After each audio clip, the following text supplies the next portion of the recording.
What is Bitcoin? Before we begin on Bitcoin, let us begin with money. We all know that the paper money we hold in our hands represents a certain value. If you do work for someone, he gives you money in return for the value you gave him. You can then use the money to get something of value from someone else in the future. But, how did paper money come about? Throughout history, money has taken many forms, and people have used different things to represent money. They began using banknotes as paper money in around year 1100. The banknotes are known as receipts to redeem the gold that were deposited in the banks. Before that, they were using gold and silver. But before gold and silver, they were using the measure of weight of commodities called shekel, and even earlier than that, they barter trade, exchanging one item for another. It all sounds good, but something changed along the way during the last century.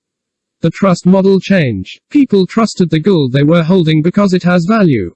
But when they swapped the gold with paper money, their trust is now in the government, who promised that they can redeem the gold some time later. They are now trusting in government's promises rather than the valuable gold. It was still good in the early days, since the paper money was 100% backed by gold. Paper money today is also known as fiat money and is no longer backed by gold. Fiat money is a government-issued currency that isn't backed by any commodity. A great example is the US dollar. Since paper money is not backed by any commodity, its central bank can print billions to trillions of dollars as they deem the need to.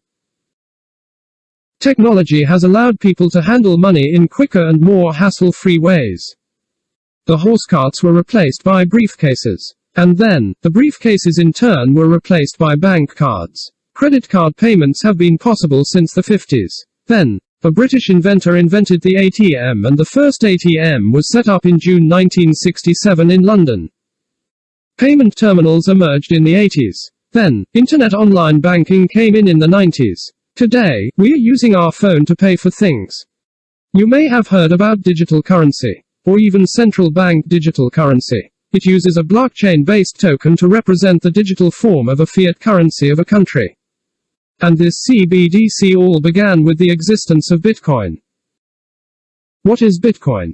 Bitcoin is a type of digital currency that runs on blockchain. It is also called cryptocurrency because it adopts cryptographic technology. Cryptography is the general name given to the art and science of keeping messages secret. When one sends digital currency or information across a blockchain, the message is encrypted. Only the receiver can decrypt the message. The public will not be able to see who the sender is, or who the receiver is. All they can see is a string of alphabets and numbers. Bitcoin was the first widely known cryptocurrency that surfaced in 2008.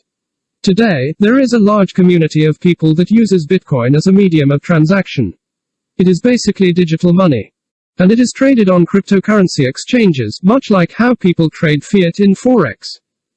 Bitcoin has shown people that they can transfer money swiftly, with ease. And transactions incur very minimal cost. You don't need horse carts, nor briefcases. You only need your mobile device.